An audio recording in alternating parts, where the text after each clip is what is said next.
Et c'est pourquoi notre prophète alayhi salatu wassalam, nous a dit dans une tradition rapportée par Al-Hakim, authentifiée par le Cheikh Al-Albani, Inni qad taraktu fikum shay'ain lan tadillu ba'dahuma kitab Allah wa sunnati. Je vais vous laisser deux choses. Vous n'allez pas vous égarer si vous vous accrochez à ces deux dernières, le Coran et ma tradition. Le Coran et ma tradition. Alors d'aujourd'hui, il y a plein de sectes qui apparaissent, plein de courants de pensée. Assalamu alaikum wa rahmatullahi ta'ala wa barakatuh. Bonjour, bonsoir. Mahdi ibn Salah. Mahdi ibn Salah. Ça fait longtemps que je l'ai découvert sur le net. Et en s'intéressant au coranisme, je tombe sur 2-3 vidéos intrigantes que je décide d'écouter. Et franchement, j'en ai fait des découvertes. Mais toujours dans le mauvais, très très mauvais sens. D'emblée, je vous le dis, c'est un faux Mahdi, et ce n'est pas un Ibn Salah, c'est un Ibn Talih. Il comprendra qu'est-ce que ça veut dire. Alors, c'est un jeune prédicateur, certainement salafiste, comme la plupart qu'on voit au Royaume-Uni, en Australie, en Hollande, en Allemagne et en France. N'est-ce pas? On connaît la tendance salafiste qui émane du wahhabisme et qui sont en commun accord avec les services secrets, avec les gouvernements, que ce soit en Occident, que ce soit dans le monde arabo-musulman. Pour ceux qui connaissent très très bien les sectes, les groupes, les écoles, les fondements de ces écoles. Mais il y en a qui sont des modérés, il y en a qui sont des extrémistes, et il y en a qui sont des très extrémistes. Mais bon, ce n'est pas le sujet de cette vidéo. Il commence avec un mensonge, mais énorme. Les salafistes, surtout les jeunes, ils mentent sur leurs savants. Et si vous êtes intéressé, vous allez découvrir dans ces débats que ces prédicateurs osent falsifier même les paroles de leurs soi-disant enseignants et savants, comme il vient de le faire ce menteur usurpateur, qui est considéré dans ses ouvrages référentiels de la part du prophète comme Ghilman ou Bani Umayya, ça veut dire les garçons des Omeyyades. Dans les références, dans les ouvrages sur lesquels ce garçon se base pour extraire sa croyance et son dogme, il a été rapporté que le prophète de l'islam, Mohammed, que la paix soit sur lui et sa sainte famille, s'est réveillé un jour d'un rêve, et dans ce rêve, il voyait des singes sursauter sur son mimbar. Et quand il a interprété ce rêve, il a dit que des jeunes prédicateurs, dans un temps, ce sera un temps de la fitna, de la zézanie, et dans ce temps, il y aura pas mal, un nombre considérable de jeunes prédicateurs, de mouvances omeyyades, qui vont falsifier ces paroles, qui vont travestir les significations des versets, etc., etc. Et nous sommes témoins enfin, le rêve du prophète s'est exaucé depuis très très longtemps, mais je veux dire, il se répète. Pourquoi? Parce qu'il faut le voir pour le croire. Alors, ce garçon, en haussant sa voix, parce que quand on est en manque d'arguments, c'est une manière d'essayer de convaincre ceux qui veulent l'écouter. Et certainement, la plupart, voire la quasi-totalité des jeunes qui l'écoutent, de temps en temps, parce que là, je vois que c'est dans une classe, hein, c'est pas dans une mosquée. Mais certainement, la plupart, quasi la totalité, ignorent totalement de quoi il s'agit. Lorsque vous avez un prédicateur qui ment sur le prophète et qui ment automatiquement sur Allah, qu'est-ce que vous attendez de lui? Qu'est-ce que vous attendez de lui? Alors, public averti, pour un public averti, lorsque quelqu'un vous dit que Al-Hakim a rapporté un récit qui a été authentifié par Cheikh Al-Albani, et ce récit c'est le suivant, deux points, le prophète a dit, je laisse parmi vous le Coran et ma Sunna. Tenez-y, parce que vous avez certainement entendu ce soi-disant récit tous les vendredis, voire dans la plupart des conférences, il martèle les gens avec ce soi-disant récit authentique. Or, je défie ce salafiste et ses semblables, jusqu'à la fin des temps, d'aller fouiner, chercher, ramener un ouvrage référentiel qui prouve que la chaîne de transmission de ce hadith est authentique, voire le contenu. Je m'explique. Le hadith qui dit, le récit qui dit, je laisse parmi vous le Coran, Al-Kitab ou Al-Sunnah et la Sunnah, c'est un récit qui a été rapporté dans l'ouvrage de Muwatta Malik, et dans cet ouvrage, Malik rapportait qu'un des prédécesseurs le rapportait en disant, écoutez bien pour les arabophones, Balagani, ça veut dire la personne qui est considérée être la source de cette narration vous dit j'ai été informé, on m'a informé, qui t'a informé, je ne sais pas. Selon les règles de l'acceptation d'un récit selon la méthode sunnite, je dis bien la méthode sunnite, ce récit ne peut être considéré authentique ni accepté, surtout quand il arrive avec Seirat Balarani, on m'a rapporté, qui on ne sait pas. Et encore le contenu, Kitab ou Sunnah. Dis-moi un peu Ibn Salah et tous les sunnites, tous sans exception. Chaque fois vous criez sur les toits, le prophète, il vous a recommandé le Coran et la Sunna. Dans votre croyance, la Sunna a été écrite, compilée 250 ans, voire 300 ans, 280 ans après la disparition du prophète. Pendant ces années, elle était où la Sunna du prophète? Si le prophète a dit, soi-disant, il aurait dit ce récit, ben normalement il doit y avoir des récits écrits. N'est-ce pas? Vous avez un peu de neurones pour un peu méditer sur ce que je vous dis là? Mais bon, pensez-y. Je reviens vers Ibn Salah. Tu es un jeune Omeyyade. Pourquoi?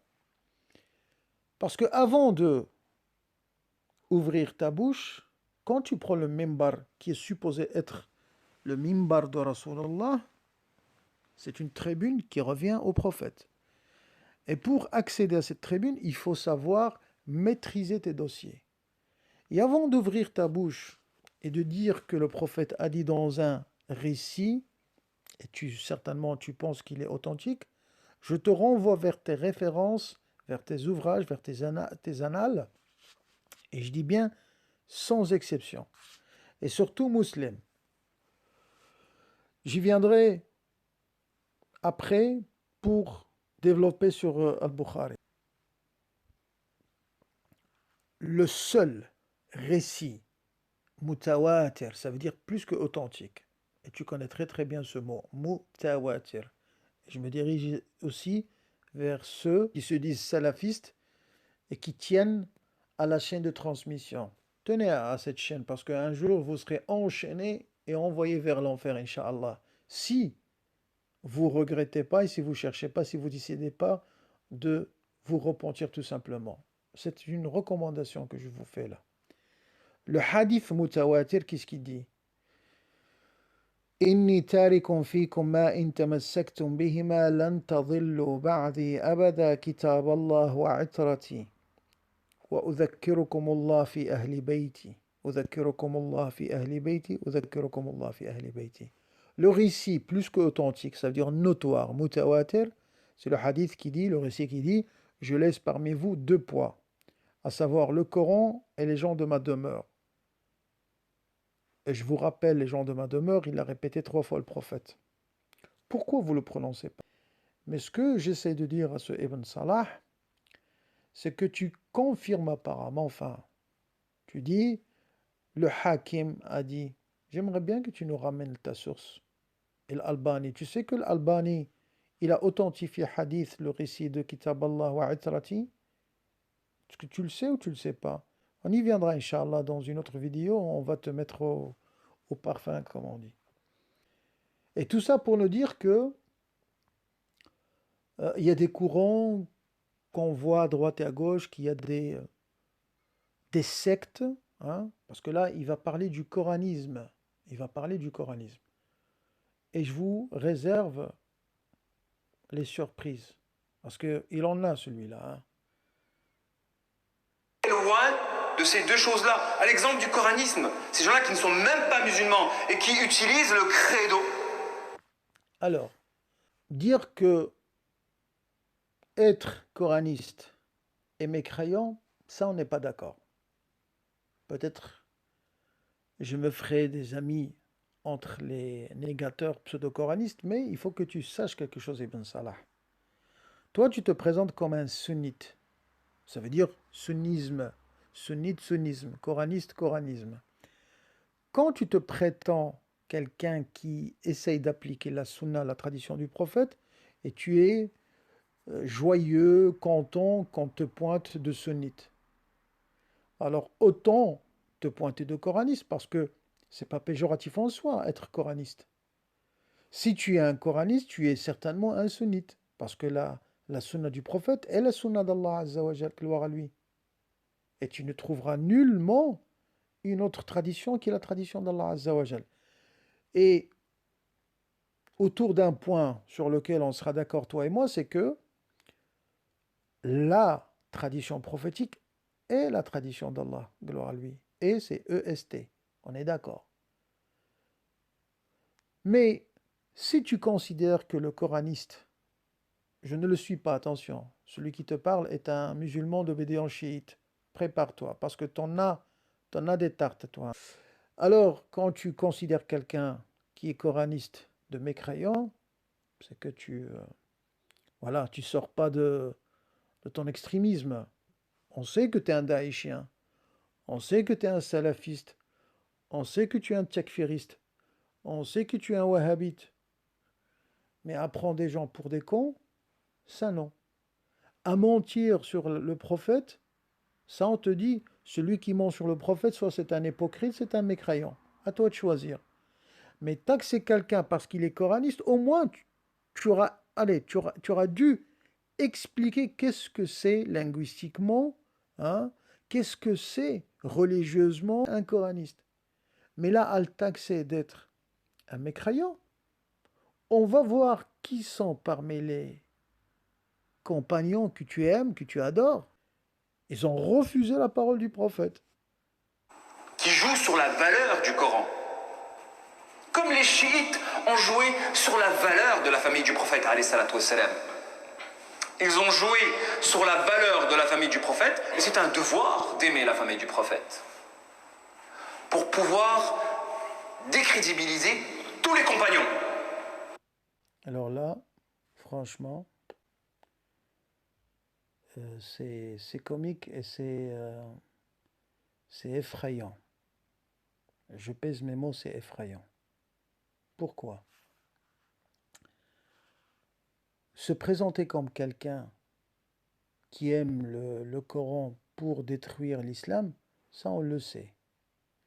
Mais quand tu essayes de faire la comparaison entre les coranistes, les pseudo-coranistes et les chiites, moi je dois intervenir. Je ne dois pas te laisser parler comme ça. Tu sais pourquoi? Parce que les partisans de Ahl al-Bayt, les chiites, tout au long de leur existence, ils ont vraiment aimé le prophète. Ils ont tout donné pour respecter et garder ce respect. Et essayer de pratiquer ce que le prophète a donné comme, comme vie. Il a laissé sa vie, le prophète, pour nous faire parvenir cette religion qu'est l'islam, qui est une grande religion. Les chiites, les partisans de Ahl al-Bayt, pas tuer la famille du prophète, les compagnons sincères, comme tes arrière-arrière-grands-pères. Dis-moi un peu, Ibn Salah, toi qui aimes le Coran, qui aimes le prophète, qui aimes les Ahl al-Bayt et les compagnons, tu aimes tout le monde plus que les pauvres, les coranistes. Là, dans cette vidéo, je vais un peu jongler entre les défendre et un peu garder mes distances. Toi, là, toi, tu te présentes comme, soi-disant, un prédicateur qui donne des leçons de morale et qui essaye de diriger les jeunes vers la guidance, on va dire. Dis-moi un peu. À part Aïcha, Hafsa, et de temps en temps Khadija, et très très peu Fatima, qu'est-ce que t'en sais, toi, des Ahl al-Bayt? Tu peux le faire? Et le Hassan et le Hussein, qui sont les deux seigneurs du paradis dans tes ouvrages référentiels. Tu peux nous en parler un peu? À part qu'ils étaient tout petits et ils sont restés tout petits? Hein? Moi, je suis d'obédience chiite depuis presque 32 ans. Et je suis passé par le sunnisme, parce que je me considère encore comme sunnite. Et je connais parfaitement bien les rouages et tous les dossiers, tous les tenants et les aboutissants. Mais lorsque tu essayes de taxer les musulmans chiites comme quoi ils présentent l'amour de Ahl al-Bayt, pour faire quoi? Pour faire quoi? On connaît votre chanson. Pour insulter les compagnons? Pour médiser? Pour casser l'islam? Pour faire quoi? Votre disquette là, elle est rouillée. Si je peux m'exprimer ainsi, quand même, c'est fini les temps d'essayer de censurer les gens, de leur fermer la bouche, de les tuer, de les emprisonner. C'est fini tout ça. On est en 2020. Ça veut dire, il n'y a pas que les kutub, il y a aussi YouTube. Il n'y a pas que les ouvrages, il y a aussi le sens de la critique, le sens de la recherche, le sens d'aller chercher dans les ouvrages, de les comparer, de vous entendre, de vous écouter, et de voir que tout ce que vous racontez comme salade, comme mensonge, n'a rien à voir avec ce qu'il y a dans vos ouvrages. Je ne parle pas des ouvrages qui sont falsifiés ces dernières 20 années. On parle des vrais ouvrages. Et ça tombe mal pour toi parce que, walillah alhamd, grâce à Allah, les ouvrages, ça existe, les imprimeries, les maisons d'édition, ça existe, n'est-ce pas? Mais avec ce boom informatique, vous êtes mal barré. Donc, dire que les chiites avancent leur amour pour Ahlul Bayt pour essayer de défigurer l'islam, ça c'est un mensonge. Mais on va voir qui a défiguré l'islam. On va le voir. Et on va voir celui qui prend et celui qui dit la vérité. Celui qui sort les gens du paradis vers l'enfer, comme tu le fais. Parce que lorsque tu oses mentir sur le prophète et tu sais même pas de quoi tu parles, crois pas que parce que tu es un wahhabite et que tu as prononcé Albani, parce que Albani c'est quoi? C'est pas Allah, c'est pas un prophète. Albani aussi a menti sur certaines choses. Et tu peux voir aussi, si tu fais des recherches, si tu es vraiment sérieux, tu vas voir que l'Albanie, il a modifié dans ses statuts. il a toujours essayé de camoufler. Pourquoi? Parce qu'il défend sa chapelle. Albani défendait sa chapelle. Et comme toi, tu dois le faire. C'est tout à fait normal. Vous avez trouvé vos arrière-grands-parents sur un chemin qui a été tracé par Satan et par les hypocrites. Ah ben, il a été un peu, il a été un peu modifié pour un peu angéliver les choses, mais tu continues leur traçabilité, on va dire. Ce que tu es en train de faire, tu es en train de mentir. Et moi, Al-Qassam, je te défie, je t'invite à prouver la véracité de ce hadith. Chaîne de transmission et contenu. Alors, plus facile que ça. Apparemment, vous vous présentez toujours comme des gens qui maîtrisaient la science de hadith. Ah ben, c'est l'occasion de démonter un hérétique comme moi. Hein, parce que dans votre science, dans vos ouvrages, quand vous dites chiite, je vais t'apprendre quelque chose. Un chiite, selon l'école sunnite, c'est quoi? Un chiite, c'est quelqu'un qui favorise Ali sur Othman. Ça veut dire le quatrième calife sur le troisième.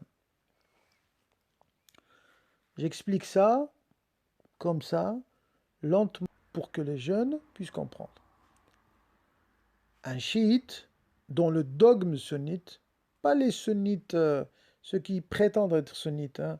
Les wahhabites n'ont jamais fait partie du sunnisme, mais le sunnisme ash'arite, le sunnisme modéré, pas les wahhabites, ceux qui font des ouvrages à gogo depuis 60 ans avec le boom pétrolier.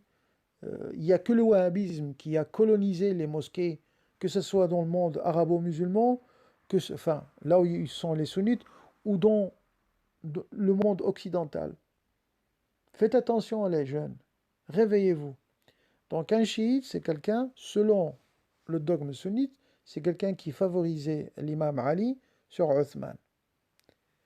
Mais il y avait des gens qui favorisaient Ali, en accordance bien entendu avec le Coran et les paroles du saint prophète, ils favorisaient Ali sur tous sur tous les compagnons, et notamment bien entendu sur Abu Bakr et Omar. Le fait de favoriser Ali sur Abu Bakr, Omar et Othman, ils ont pris ça comme un acte hérétique. Ils les ont apafidis, ça veut dire les rawafid. Donc pour vous dire que l'extrémisme omeyyade à cette époque, quand tu voulais pas, comme certains compagnons qui n'ont pas pris et qui n'ont pas, on va dire, présenté leur serment d'allégeance ni à Abu Bakr, ni à Omar, ni à Othman, ben, il y en a qui ont été lâchement assassinés la nuit, il y en a qui ont été taxés d'apostats, il y en a qui ont fui carrément la péninsule arabique. Donc, mais voilà. Mais il y en a aussi qui ont été taxés de chiites, ça veut dire, dans la langue arabe, être chiite, c'est être partisan, être allié à l'imam Ali. Donc, pour ces Omeyyades, favoriser Ali, c'était un crime. C'était la mort. C'était la marginalisation. Socialement, politiquement, au niveau du culte, celui qui favorise Ali ne pouvait pas rentrer dans les mosquées. L'extrémisme sunnite, entre parenthèses, il était là. Par contre, eux, si quelqu'un a choisi Abu Bakr ou Omar, il le favorise, et vous voyez très très bien le statut qu'il donne aux compagnons, parfois il dépasse le statut de prophète Mohammed. On y viendra, t'inquiète pas, Ibn Salah. Je sais, t'inquiète. Je connais des choses, avec des preuves, t'inquiète. Alors, si quelqu'un prend Abu Bakr, Omar ou Othman comme super compagnon, ah ben, nous on doit se taire. Ben, ils ont le droit de les choisir, il n'y a aucun problème, mais on ne peut pas les taxer de mécréants, d'hypocrites, c'est leur choix. Mais bon, c'est discutable. On peut dire pourquoi, pour quelle raison vous choisissez le moins bon que le meilleur. Ça, on peut, parce que dans l'esprit omeyyade, il n'y a pas de raisonnement, il n'y a pas de rationalité, il n'y a pas de logique. Mais si toi, par exemple, tu choisis, on va dire, ni Abu Bakr, ni Ali, ni Othman, personne, donc tu vas choisir, on va dire, X. Ils vont te dire non. Non. Tu es un hypocrite, tu es un égaré, tu es un apostat. Et l'épée, elle t'attend. Coupez-lui la tête. Ça se passait comme ça. Mais bon. Et vous avez les coranistes, et c'est pareil, mais c'est encore pire que les chiites. Ah bon? Oh, bah, je croyais que Ibn Salah, lorsqu'il se présente comme un salafiste, comme un salafiste rigoureux, hein, qui se respecte, il doit compter sur ses ouvrages. Parce que toi, tu dis, l'islam est une religion, il faut savoir par qui et de qui tu prends ta religion. N'est-ce pas? Tu dis ça, enfin, pas toi, mais vous dites ça dans vos ouvrages. C'est une des règles sur laquelle se basent tous vos savants. Je dis bien sans exception. Alors, tes savants, qu'est-ce qu'ils disent? Le chiite, il est pire qu'un juif. Vous le dites, vous le dites. Et il y en a parmi vous qui disent à vos jeunes, si tu as un revolver avec 10 balles, réserve 9 pour un chiite et une pour le juif. Celui qui te parle est un Marocain. Je peux te parler en arabe si tu veux. Enfin, le classique, je peux te parler en dialecte marocain, il n'y a aucun problème. Mais quand tu dis que le coraniste est pire qu'un chiite, alors là, je suis désolé pour vous les pseudo-coranistes, mais je ne peux rien faire pour vous. Là, il faut appeler Kalson seul, parce que c'est l'avocat du virtuel. Là. Il faut qu'il intervienne. Ben, écoute Ibn Salah, le Coran, qu'est-ce qu'il dit? وَلَتَجِدَنَّ أَشَدَّ النَّاسِ عَدَاوَةً لِلَّذِينَ آمَنُوا الْيَهُودَ وَالَّذِينَ أَشْرَكُوا. Dans le Coran, ô toi, faux Mahdi, le Coran dit, tu ne trouveras guère quelqu'un de plus ennemi, féroce, hein, dans sa trahison, dans son hypocrisie contre l'islam et les musulmans, qui? Qui? Vas-y, dis-le, dis-le, dis-le. C'est ton Coran, non? C'est notre Coran. Al-Yahoud ou al-Ladina ashraku.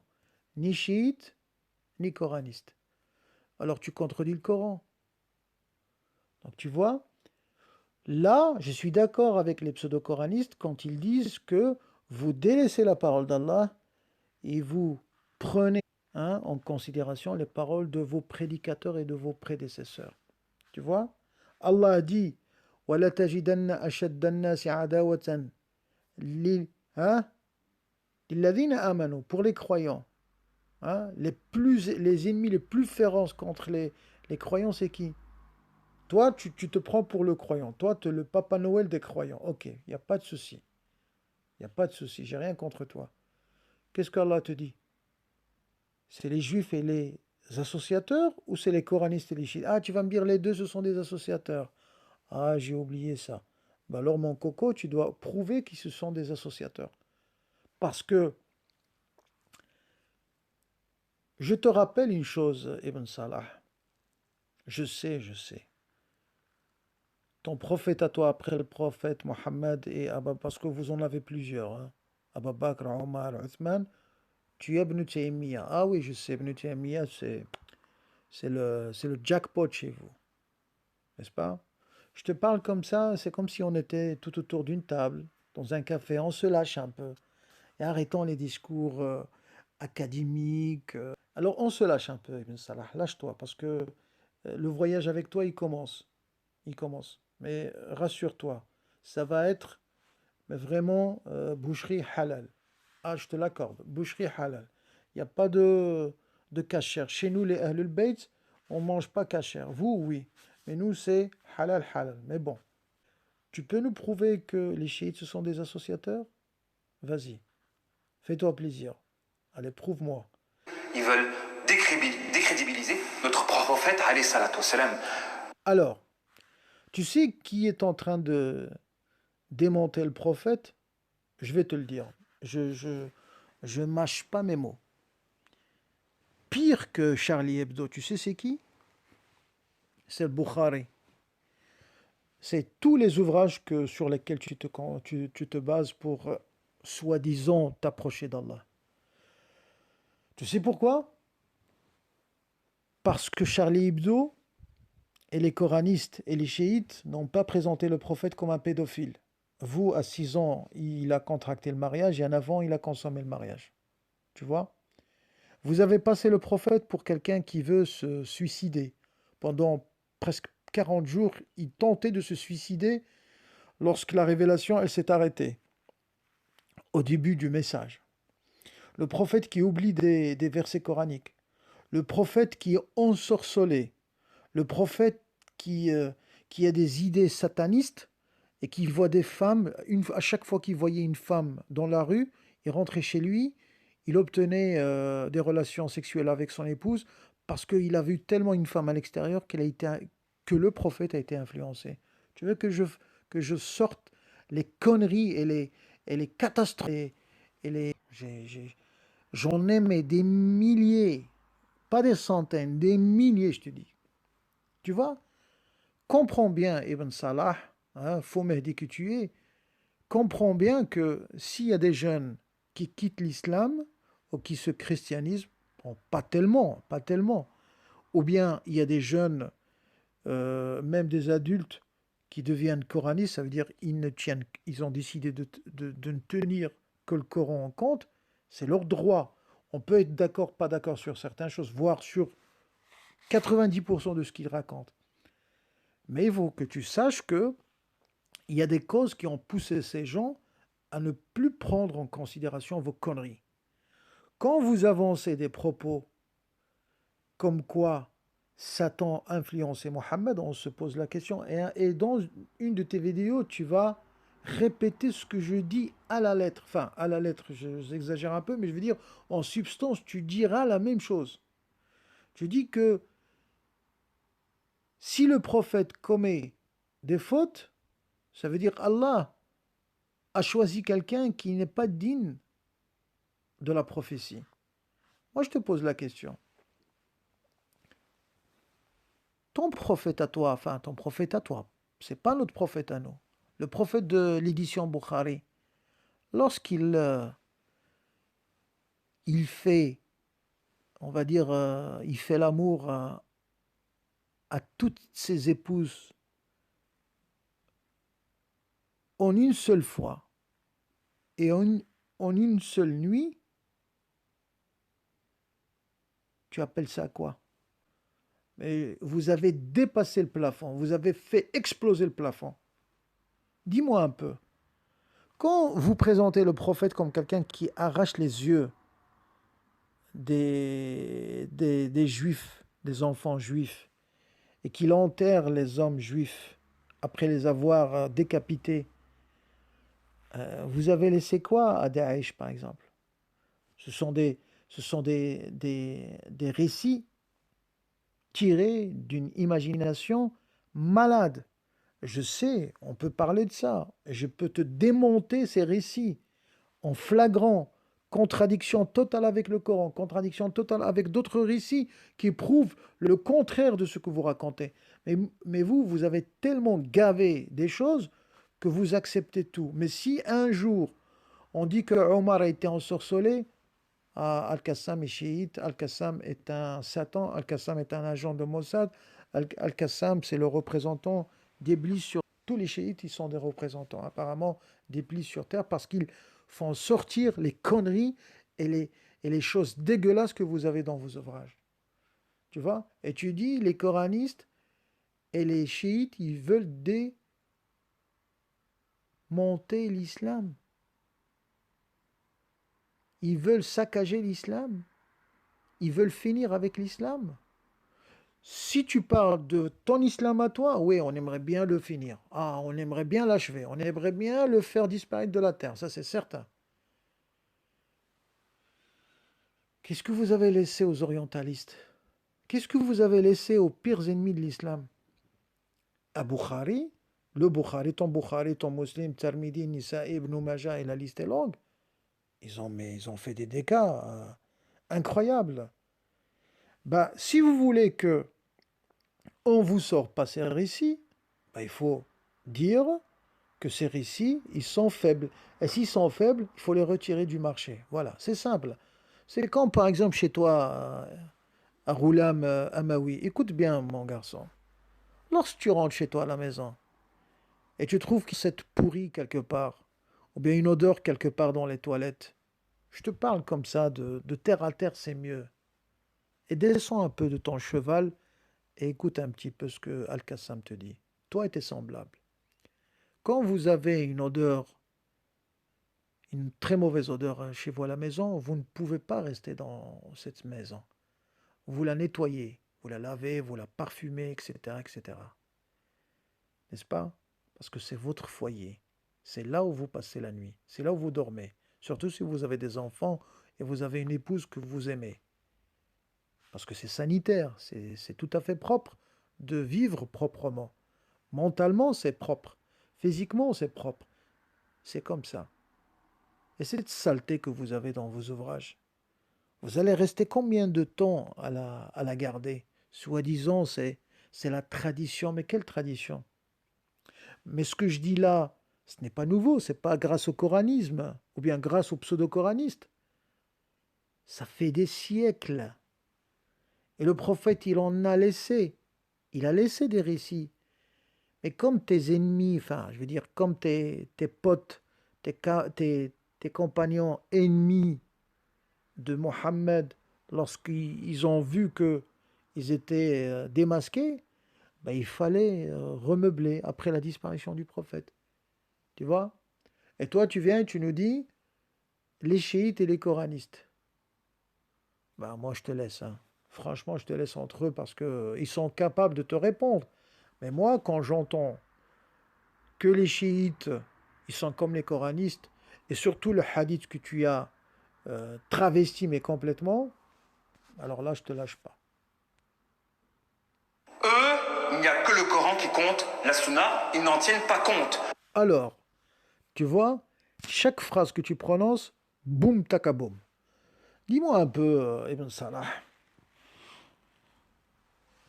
tu prends la parole, c'est bien, mais la calamité de jeudi, qui se trouve dans le Bukhari, Muslim, dans tous les ouvrages référentiels, et d'autres circonstances, historiquement parlant, lorsque Abu Bakr et Omar et Uthman et Muawiyah, ton chéri Muawiyah.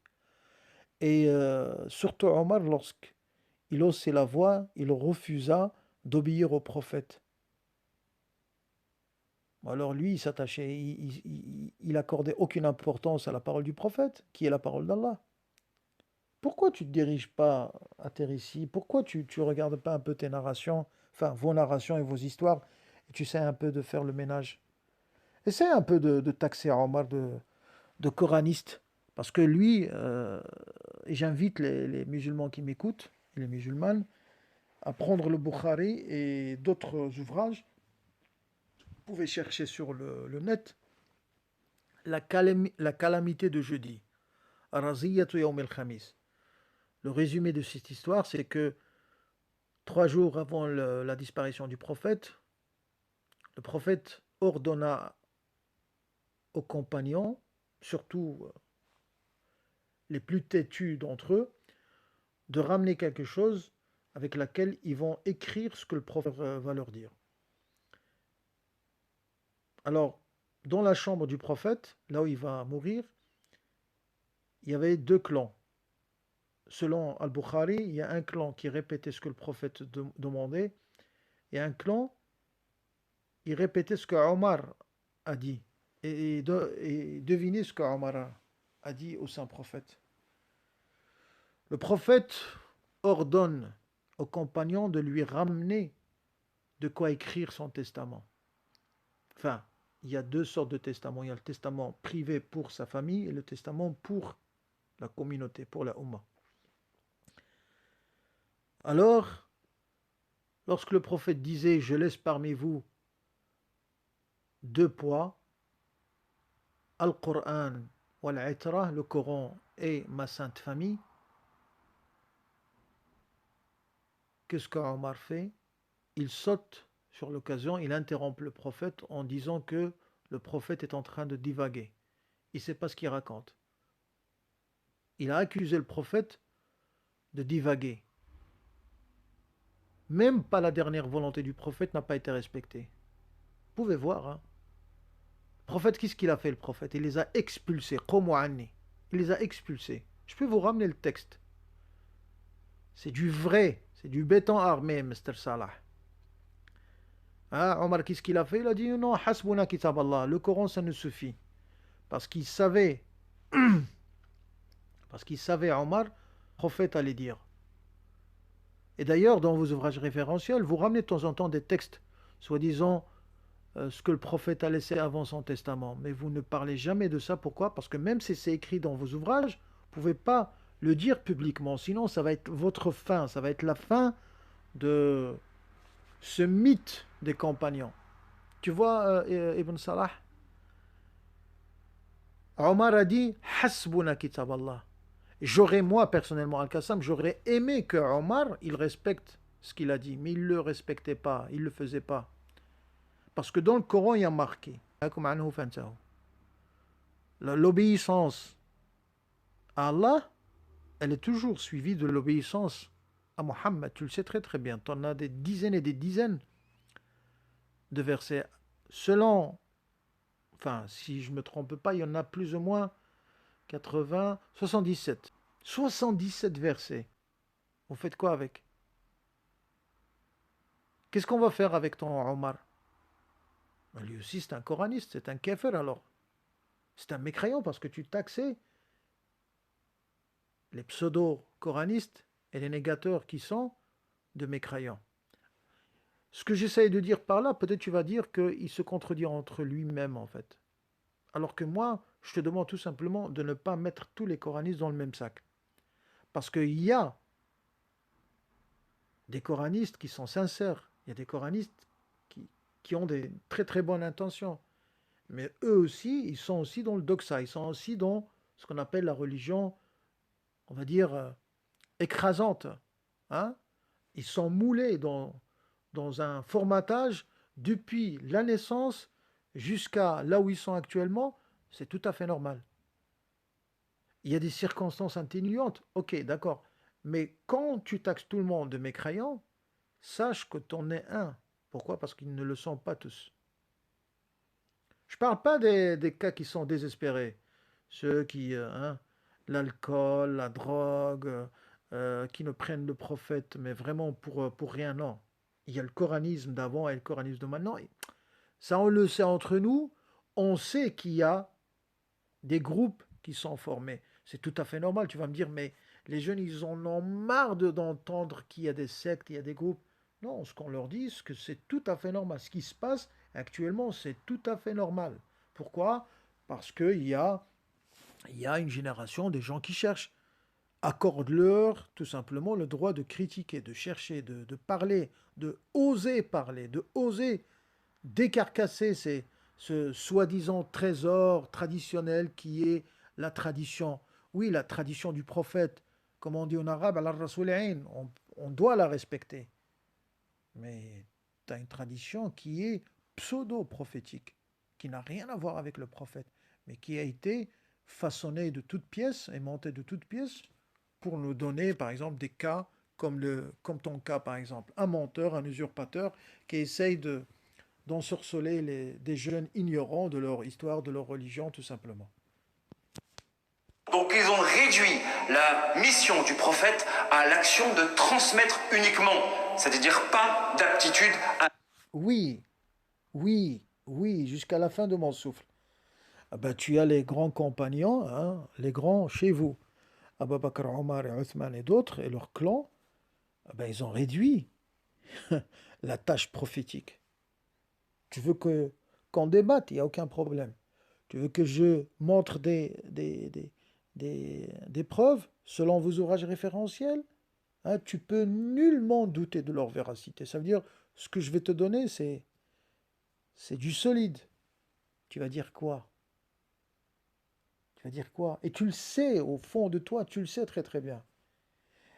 Et tu es agacé de savoir qu'il y a des gens qui cherchent.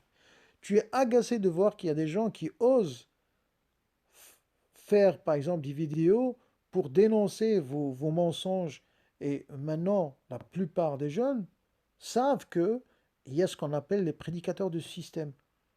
Ça a été auparavant. Mais maintenant, comme on dit, c'est pas que la goutte. Le verre est débordé, mais depuis très très longtemps. Mais le prophète, le problème, c'est que notre prophète, alayhi salatu wassalam, et ça ils le reconnaissent, c'est par lui que le Coran a été révélé. Et le prophète, il a dit des propos, celui de suivre sa tradition. Donc on se trouve face à une contradiction. Si Allah subhanahu wa ta'ala a utilisé le prophète pour révéler sa parole, en l'occurrence le Coran, et que ce prophète-là nous dit de suivre sa tradition-là, les coranistes se trouvent face à une contradiction, à savoir que la personne qui a transmis la parole d'Allah subhanahu wa ta'ala n'est pas honnête, puisqu'il impose le suivi de sa tradition, alors que c'est seulement le Coran qui doit être révélation. Et ça implique quoi quand Allah subhanahu wa ta'ala a donné une mission à quelqu'un de malhonnête? Et ça implique que Allah subhanahu wa ta'ala ne devient plus crédible lui aussi. Très très bien. C'est logique ce que tu racontes. Et je suis tout à fait d'accord avec toi. Dis-moi, Ibn Salah, Allah, certainement, c'est le créateur de la sagesse, c'est l'omnisage. Et ce sage, il nous a envoyé un prophète qui insulte ses compagnons, sans raison. Il les frappe sans raison. C'est marqué dans le Bukhari et dans Muslim. C'est marqué dans le Bukhari et Muslim. Tu le sais ou tu le sais pas? Je sais que tu le sais, je sais. Ah, vous avez des conneries, hein, dans vos ouvrages. Dis-moi un peu. Dis-moi un peu. Quand vous taxez les coranistes de ne pas compter sur le prophète, je te pose la question. Le mot hypocrite à l'époque du prophète, les hypocrites, ce sont des coranistes, ce sont des chiites, ce sont des extraterrestres, ou ce sont des hommes qui ont vécu à l'époque du prophète. Tu as le droit à un joker, tu peux téléphoner à un ami, hein, un prédicateur du système comme toi, tu peux t'appuyer sur une application et tu peux tricher en demandant à un de tes élèves, hein, de répondre à cette question. Tu peux le faire? Tu peux nous expliquer qu'est-ce que ça veut dire un hypocrite? Lorsque le Coran parle des hypocrites, les hypocrites, c'est quoi? C'est des francs-maçons? Non. C'est des juifs? Non. C'est des Iraniens? Non. C'est des coranistes? Non. C'est des chiites? Non. C'est qui? C'est des compagnons. Quand tu es dans le Bukhari Muslim, le prophète te dit Inna min ashabi 12 munafiqan lan yadkhulu al-jannah hatta yalija al-jamal fi sammi al-khiyat. Parmi mes compagnons, il y en a 12, hein, c'est comme les 12 salopards. Comme le film Les 12 salopards, 12 hypocrites, ils ne verront jamais le paradis qu'après avoir, fait rentrer le al-jamal, c'est c'est pas le chameau comme vous le traduisez, non, ça n'a rien à voir d'éloquent. Al-Jamal, c'est la corde la plus grosse, c'est la grosse corde avec laquelle les Arabes faisaient leur canoë, en fait, leur petite embarcation de fortune. Tu vois? Et ça rime avec l'aiguille. Tu ne peux pas faire rentrer, tu ne peux pas faire glisser la plus grosse corde qui existe, hein, à l'époque, qui est faite avec des bouts de palmier et des plantes. Tu ne peux pas la faire glisser dans un trou d'aiguille. C'est pas le chameau, parce que ça n'a rien à voir. Le chameau dans une aiguille, ça n'a rien à voir. Mais bon, c'est votre interprétation, c'est vos problèmes. On a ras-le-bol, hein, avec vos problèmes. Mais t'en dis quoi à propos de ces hypocrites? T'en dis quoi? T'en dis quoi? Puisqu'il va utiliser quelqu'un qui va avoir un enseignement en parallèle du Coran, qui s'oppose au Coran lui-même. Voilà la contradiction dans laquelle se trouvent ces coranistes. Ils insultent Allah, ils insultent le prophète, ils insultent le Coran par leur coranisme. Bah, merci, Ibn Salah, d'avoir dit que les compagnons, tes compagnons qui tu vénères, ils insultent le prophète, donc automatiquement ils insultent Allah. Dis-moi, Ibn Salah, ton prophète à toi, selon le Bukhari Muslim et tous les ouvrages référentiels, a été influencé par Satan. Et d'ailleurs, vous le considérez comme un homme comme tous les hommes. Or, le Coran présente le prophète comme un homme en apparence. C'est un bashar, mais la différence, c'est que yuha ilay. Innama ana basharun yuha ilay. Et celui qui yuha ilay n'est pas comme toi et moi. Il est renforcé par la protection divine. Renforcé par la protection divine. Dans un verset, Allah, qu'est-ce qu'il dit lorsqu'il il lance un défi à Satan? Quand Satan, il a dit, je vais influencer toute ta créature. Allah lui a dit, sauf mes serviteurs fidèles rapprochés, al-mukhlisin, ou bien al-mukhlasin. Tu peux la lire comme tu veux. Et Mohammed, c'est le Seigneur c'est le maître des fidèles et des sincères envers Allah subhanahu wa ta'ala. Mais vous avez dit que Omar, lorsqu'il marchait dans une ruelle, et que Iblis ou Satan marchait dans la même ruelle, ben Iblis, il changeait de trottoir. Enfin, façon de parler. Tu vois? Mais il ne peut pas fuir du prophète. Mais de Omar, oui. Et vous avez dans d'autres ouvrages, il s'est prosterné devant Omar. On y viendra, Inch'Allah. Tu vois? C'est fini les années noir et blanc. Où c'était que du pur wahhabisme, salafisme qui régnait dans les mosquées. Vous nous avez formés des délinquants, des toxicos, des drogués, des Daeshiens, des Al-Qaïda, et la liste est longue, tu vois. Et des cas comme toi, des menteurs, des usurpateurs qui mentent 24 heures sur 24, tu vois. Comment tu peux te regarder dans le miroir? Comment tu peux oser te regarder dans le miroir et pousser la porte d'une mosquée et monter sur les escaliers d'une mimbar et dire à haute voix, le prophète a dit, je laisse parmi vous le Coran et ma tradition. Tu mens comme tu respires. Et je te défie jusqu'à la fin des temps de ramener la véracité et l'authenticité de cette narration. Menteur que tu es. Et ce sont des mécréants qui sont encore pires que les juifs et les chrétiens. Il est interdit. Je ne sais pas qu'est-ce qu'il a contre les juifs et les chrétiens. Je ne sais pas qu'est-ce qu'ils ont fait. Enfin, la communauté bien organisée, normalement, lorsqu'elle entend des propos comme ça, c'est antisémite, non? Mais vous allez me dire que ça existe dans le Coran. Ah bon? Ça existe? Oui, mais il y a un avant-verset, il y a un après-verset. De quel juif Allah parle? De quel juif? Et de quel chrétien? De quel associateur? Et de quel aussi musulman, hein? Parce que parmi les musulmans, il y a aussi des hypocrites. Comme il y a les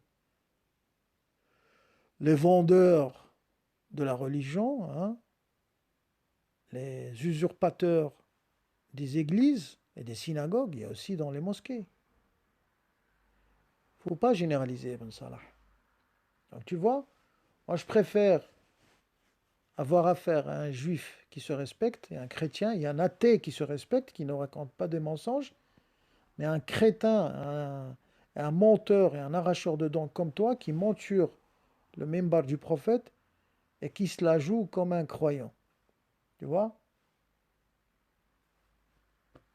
C'est ça la différence. Et d'ailleurs, le prophète, il nous a avertis.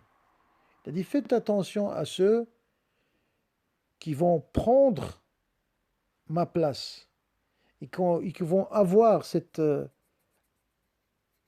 habilité à parler aux gens pour les distraire du bon chemin. Et tu sais qu'est-ce que le prophète vous a appelé? Il vous a donné un nom, voire un surnom. Les barreurs, c'est ça? De route. Vous barrez la route aux gens. Vous êtes des pirates tout simplement.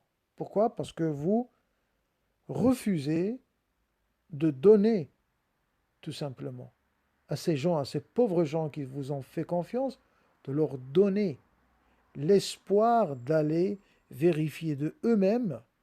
Pourquoi lorsque vous donnez un récit, vous ne donnez pas à côté la source?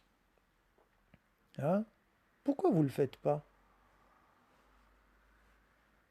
Ah, parce que vous appliquez ce qu'on appelle en arabe ikdhib, ikdhib, ikdhib, hatta tusaddiqa nafsaka annaka la takdhib. Ça veut dire que tu dois mentir, mentir, mentir, jusqu'à toi, tu crois que tu ne mens pas et tu dis la vérité.